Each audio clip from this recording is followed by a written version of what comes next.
श्री महापुराण संहिता सतीखंड अथ त्रयोदशोध्याय। ब्रह्मा की आज्ञा से दक्ष द्वारा मैथिली सृष्टि का आरंभ।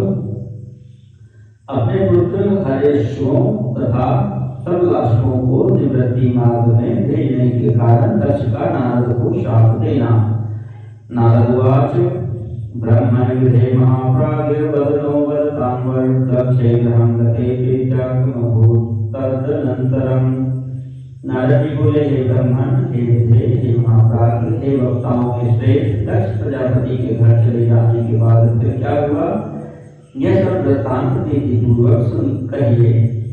ब्रह्मवाच दक्ष प्रजापतिर्गत्वा स्वाश्रमं हृष्टमानसः सर्गं चकार बहुधा मानसं मम चाकया तम ब्रह्मधितमालोक्य प्रजापति दक्षो निवेदयामास ब्रह्मणे जनकारिणे।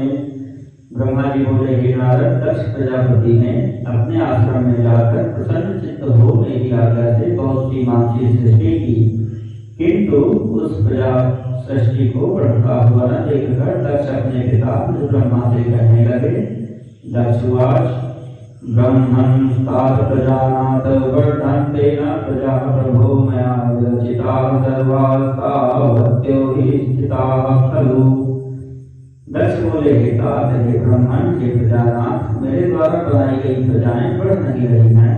मैंने भली प्रकार से विचार कर देख लिया है कि मैंने जितनी भी सृष्टि की है वह उतनी ही है।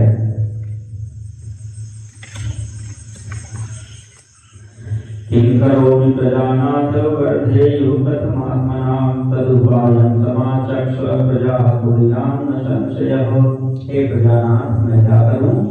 यह मेरी प्रजा किस प्रकार बढ़ेगी? आप कोई ऐसा उपाय बताइए जिससे प्रजाओं के सृष्टिक्रम का विस्तार करूं। ब्रह्मवाच दक्ष प्रजापते तात शृणुमे परमं वचः तत्पुरुषश्रेष्ठ शिवस्तेषं करिष्यति। ब्रह्मा जी बोले, हे दक्ष, हे प्रजापते, हे तात, मेरी उत्तम बात सुनिए और उसे कीजिए। हे सुश्रेष्ठ, भगवान शंकर आपका कल्याण करेंगे। याजा पंच जनस्याम वसुतारम्या प्रजापतेः असिकनी नाम पत्नीत्वे ब्रजेश प्रतिगृह्णाम। हे प्रजेश, पंचजन प्रजापति की जो असिकनी नामक सुंदर पुत्री है उसे आप पत्नी रूप से ग्रहण कीजिए। वामव्यवाय धर्मस्त्वं प्रजासर्गुणमं पुनः तद्विधायं च कामिन्यां भूरिशो भावयिष्यसि। अभी तक आप पत्नी रहित होकर धर्माचरण करते रहे हैं, किंतु इस प्रकार की पत्नी में मैथुन धर्म से प्रवृत्त होकर जब आप सृष्टि करेंगे तब प्रजा बढ़ेगी। ब्रह्मवाच तथा समुत्पादयितुं प्रजामैथुन धर्मतः वीरणस्य निरेशान् सुतां ततः। ब्रह्मा जी बोले, हे नारद, तब दक्ष प्रजापति ने मैथुन धर्म से प्रजा सृष्टि करने के लिए मेरी आज्ञा से वीरण की कन्या के साथ विवाह किया। अथ तस्यां सुपत्न्यां च वीरिण्यां च प्रजापति हर्यश्व संज्ञानयुतं दक्ष पुत्रान् जीजनत। दक्ष दक्ष ने अपनी पत्नी उस वीरणी के गर्भ से हर्यश्व नामक 10,000 पुत्रों को उत्पन्न किया। अपृथक धर्मशीलास्ते सर्वभासं सुता मुने पितृभक्तिरता नित्यं वेदमार्गपरायणाः। हे मुने, वे सभी पुत्र समान धर्माचरण करने वाले, पिता की भक्ति में तत्पर रहने वाले और सदा वेद मार्ग का अनुसरण करने वाले थे। पितृप्रोक्ता प्रजा सर्ग करणार्थं ययुर्दिशं प्रतीचिं तपसे तात सर्वे दाक्षायणाः सुताः। हे तात, वे सभी दक्ष पुत्र अपने पिता की आज्ञा पाकर सृष्टि के उद्देश्य से तपस्या हेतु पश्चिम दिशा की ओर चले गए। तत्र नारायण सरस्तीर्थं परम पावनं संगमो यत्र संजातो दीर्घ सिंधु समुद्रयोः